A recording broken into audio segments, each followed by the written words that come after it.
शिवहर शंकर नमामि शंकर शिव शंकर शंभो। हे गिरिजापती भवानी शंकर शिव शंकर शंभो। ओम नमः शिवाय. श्री स्वामी समर्थ. नमस्कार मंडळी. यंदाच्या श्रावण महिन्यामध्ये हे 4 सोमवार आलेले आहेत आणि उद्या जो आहे तो दुसरा श्रावणी सोमवार आलेला आहे आणि त्याचबरोबर उद्या जी आलेली आहे ना ती श्रावणी सोमवार बरोबरच एकादशी सुद्धा आलेली आहे. तर श्रावण महिन्यामध्ये येणाऱ्या प्रत्येक सोमवारी शिवलिंगावर एक ना एक मुठभर धान्याचा अभिषेक केला जातो. त्यालाच आपण शिवामूठ वाहन असं सुद्धा म्हणत असतो.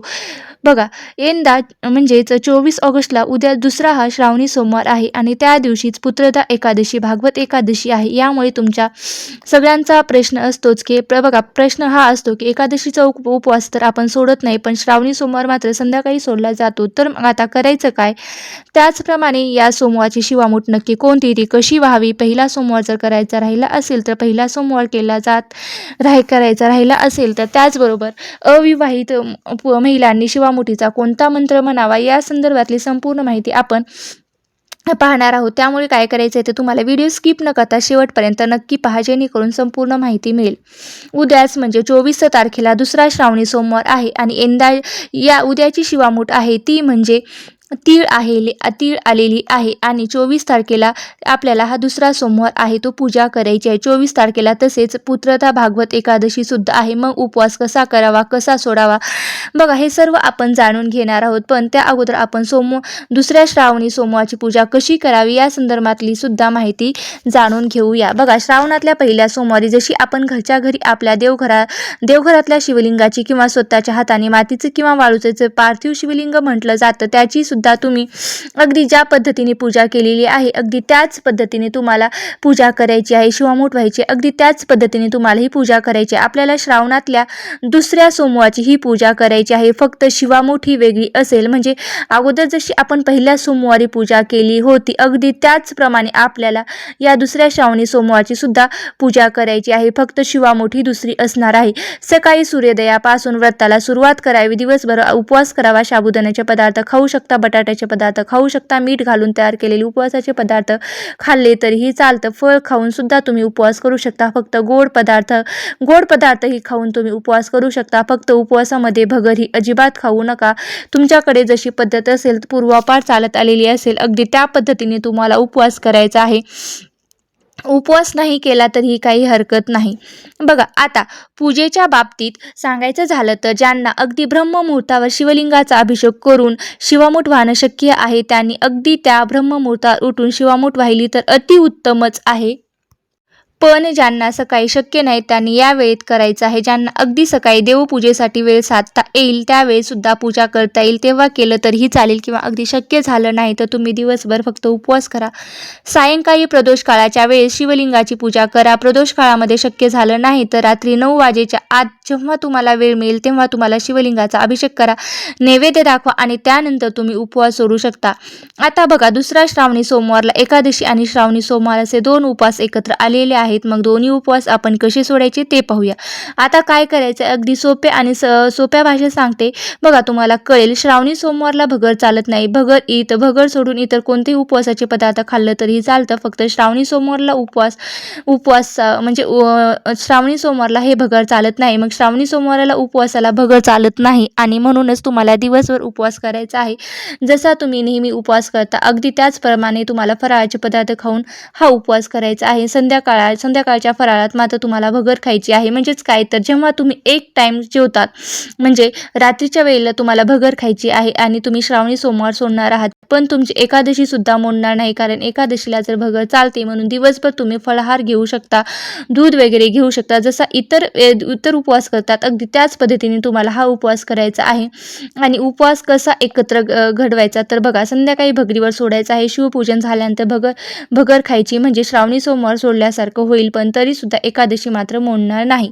अगदी त्याचप्रमाणे श्रावणातल्या पहिल्या सोमवारी संकल्प करायला जमला नाही किंवा पहिल्या सोमवारचं व्रत जर तुमचं करायचं राहिलं असेल काही अडचणीने तर दुसऱ्या सोमवारी संकल्प करून मगच पूजेला सुरुवात करावी. त्याचप्रमाणे ज्यांना पहिल्या सोमवारी शिवामूठ वाहता आली नाही तर त्यांनी सोमवारी नक्की काय करायचं धरायचं, एक सोमवार जास्त धरायचा का, हे सुद्धा तुम्हाला मी पुढे सांगेल. आता शिवलिंगाला आपण सर्वप्रथम पाण्याने स्वच्छ करून घेतलं जातं. त्यानंतर आपण पूजेमध्ये घेतलेले एक तर दूध, दही, पंचामृत यांना अभिषेक करून घ्यायचा आहे. पुन्हा एकदा शिवलिंग पाण्याने स्वच्छ करून घ्यायचं आहे, कपड्याने पुसून घ्यायचं आहे.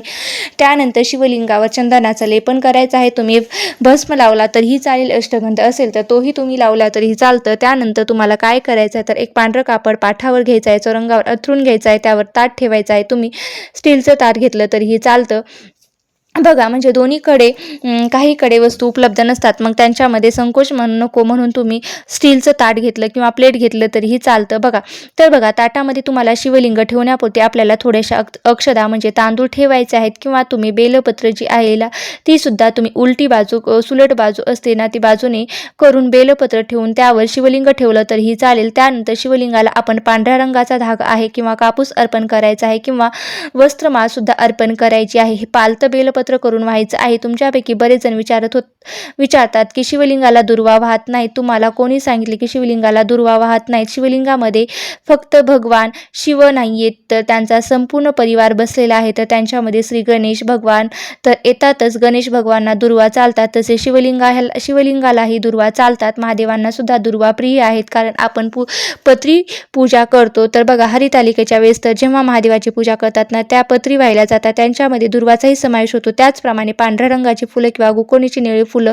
नाही तर मग सध्या कोणतीही फुलं तुम्ही शिवलिंगाला वाहू शकता. मिळाल्यास धोत्र्याचं फूल, बेलाचं फळ हे सुद्धा तुम्ही भगवान शिवशंकराचे नाम जप करत शिवलिंगावर वाहिलं तरीही चालतं. बघा, मुक्याने पूजा करू नये. दरवर्षी श्रावणातल्या दुसऱ्या सोमवारी शिवलिंगावर तिळाची शिवामूठ वाहिली जाते. तर यावर्षी आपल्याला दुसऱ्या श्रावणी सोमवारचे व्रत करताना शिवामूठ म्हणून शिवलिंगावर पांढरे तीळ हे धान्य व्हायचे आहेत. इथे एक गोष्ट लक्षात घ्या की व्रत आपण सर्वजण एकच उद्देश ठेवून करतो. भगवान शिवशंकराच्या कृपेने त्यांच्या आशीर्वादाने आपल्या कुटुंबाचे कल्याण व्हावं, घरामध्ये सुख समाधान नांदावं, घरामध्ये सुख समृद्धी यावं, किंवा सौभाग्यवती महिलांना अखंड सौभाग्य प्राप्तीसाठी म्हणून शिवशंकराचा आशीर्वाद मागत असतात आणि शिवलिंगावर शिवमूठ वाहत असतात. त्यामुळे इथे आपल्याला काळे तीळ जे आहेत ना ते पांढरे तीळ शिवलिंगावर शिवामूठ म्हणून अर्पण करायचे आहेत. इथे जर आपण पितृ कार्यासाठी पूजा केली असती तर नक्कीच आपल्या सर्वांना शिवलिंगावर काळे तीळ सुद्धा वाहता आले असते.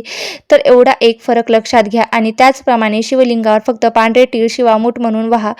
आपल्या उजव्या हातावर एक मूठभर एवढे पांढरे तीळ ठेवून त्यावर थोडंसं पाणी शिंपडून ती उभी मूठ करून शिवलिंगावर अर्पण करायची आहे, म्हणजे शिवामूठ अर्पण करायची आहे. शिवलिंगावर हळूहळू मुठीतून ते तीळ सोडून द्यायचे आहे. तर शिवा शिवा महादेवा माझी शिवामूठ ईश्वरा देवा, सासू सासऱ्यांची दिरा जावयांची नंदाची भरताची नावडती आहे ती आवडती करे रे देवा, आणि सगळे तीळ वाहून द्यावे.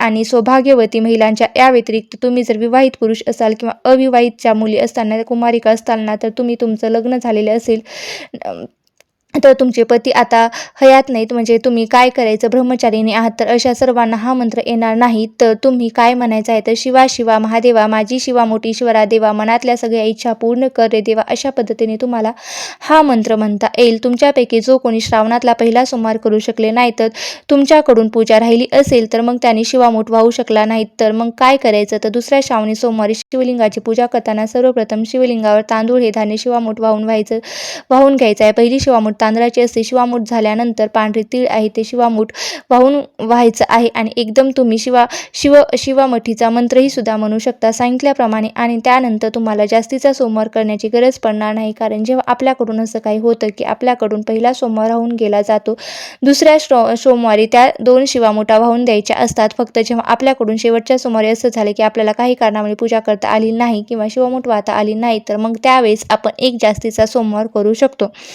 बघा, एकदा का शिवामूठ वाहून झाली की शिवलिंगाला आपण धूप दीपाने ओवाळून घ्यायचं. एका हाताने घंटी वाजवायची, म्हणजेच डाव्या हाताने घंटी वाजवायची आणि उजव्या हाताने शिवाला ही आरती करायची आहे. घंटी धूप दीप अर्थात दिवा पकडायचा आहे आणि त्याने आपल्याला ओवाळून घ्यायचा आहे. दही भाताचा, खडी साखरेचा किंवा पंचामृताचा नाही तर फळांचा नैवेद्य दाखवला तरीही चालतं. नैवेद्याच्या शेजारी पाणी ठेवायचं आहे. अशा प्रकारे तुम्हाला नैवेद्य सुद्धा दाखवून घ्यायचा आहे. आता दुसरा श्रावणी सोमवार आणि पुत्रदा एकादशी एकत्र आल्याने त्याचा सुद्धा आपल्याला लाभ करून घेऊ शकतो. तर तो कशा प्रकारे करून घ्यायचा आहे तर भगवान शिवशंकराची शिवमूठीची तर पूजा तुम्ही करालच, तेव्हा त्यासोबतच तुम्हाला पांडुरंग पांडुरंगाची सुद्धा पूजा करायची आहे. पांडुरंगाची मूर्ती किंवा फोटो नसेल तर देवघरात जो छोटा बाळकृष्ण असतो ना, तो बाळकृष्णाची पूजा सुद्धा तुम्ही भगवान शिवशंकराबरोबरच करायची आहे. महादेवांचे काही स्तोत्र जर तुम्हाला येत असेल तर ते सुद्धा तुम्ही या दिवशी म्हटलं तरी चालतं. त्याचबरोबरीने हरिपाठ किंवा विष्णू सहस्त्रनाम असे पांडुरंगासाठी अर्थात विष्णूंसाठी सुद्धा तुम्ही काही स्तोत्र म्हणू शकता. फार काही वेगळं करायची गरज नाही. जशी नेहमी पूजा करतो अगदी त्याचप्रमाणे तुम्हाला श्रावणी सोमवारची तशीच पूजा करायची आहे. पांडुरंगाची एकादशीला जशी पूजा करतो अगदी त्याच पद्धतीने तुम्हाला हा उपवास करायचा आहे, पूजा करायची आहे. फरक लक्षात घ्यायचा बाकीच तसंही श्रावणी सोमवारचा उपवास दिवसभर केला जातो. त्यामुळे कुठेही एकादशी मोडण्याचा प्रश्न तर येतच नाही. त्याचबरोबर अनेकांच्या मनात अशा सुद्धा शंका आहेत की 23 तारखेला सुद्धा एकादशी आहे आणि 24 तारखेला सुद्धा एकादशी आहे, तर भागवत एकादशी आहे, तर दोन्हीपैकी कुठली एकादशी धरायची? अर्थातच 24 तारखेची एकादशी आपल्याकडे केली जाते, कारण स्मार्थ एकादशी जी आहेत ना, ते संन्यासी लोक करत असतात हे व्रत, आणि जी 24 तारखेची एकादशी असतात ना, तर ते संसारिक लोक करत असतात. हे व्रत करत असताना लक्षात ठेवायच्या काही गोष्टी सांगते की ज्याशिवाय व्रत पूर्ण होत नाही. ते म्हणजे तुम्ही व्रत सुरू करण्यापूर्वी तुम्हाला आईवडिलांचा किंवा घरातल्यांचा वडीलधाऱ्यांचा आशीर्वाद घेऊनच मगच पूजेला सुरुवात करा. त्यानंतरच ही पूजा व्रत जेव्हा आपण करतो ना, तर एकदा शिवामूठ वगैरे वाहून झाले की त्यानंतर लगेचच तुम्हाला शिवमुठाची कहाणी जी वाचून घ्यायची आहे आणि दिवसभरात म्हणा, नाही तर तुम्हाला संध्याकाळी जेव्हा केव्हा वेळ भेटेल त्यावेळी नक्की तुम्ही आवर्जून ही कहाणी वाचायची आहे. त्याचबरोबर पुढील महत्त्वाची गोष्ट म्हणजे की शिवपूजा किंवा कापूर आरतीशिवाय अपूर्ण मानली जाते. त्यामुळे तुम्ही भगवान शिवशंकराची पूजा करताना किंवा त्यांना लवथोती विक्राळ ब्रह्मांडी बाळा ही आरती करताना कापूर आवश्यक लावा. गळती ही शिवलिंगावर ठेवावी लागते आणि घरी पूजा केल्या तर अजिबात तुमच्याकडे असेल तर ठेवा, नसेल तर चालेल तरीही.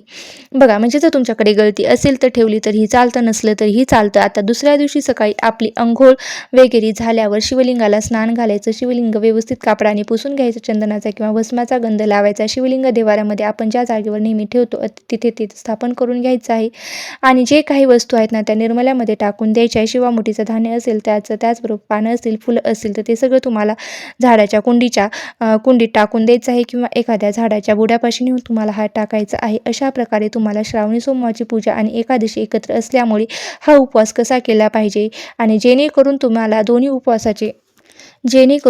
दोन्ही उपवासाचे लाभ मिळतील. तसेच इतरही माहिती तुम्हाला जर आवडली असेल तर नक्की लाईक करा, शेअर करा आणि चॅनलवरती नवीन असाल तर सबस्क्राईब करायला विसरू नका आणि व्हिडिओ मी शेवटपर्यंत पाहिला असेल अशी करते. धन्यवाद. श्री स्वामी समर्थ. जय जय स्वामी समर्थ. ओम श्री शिवाय नमस्तुभ्यं.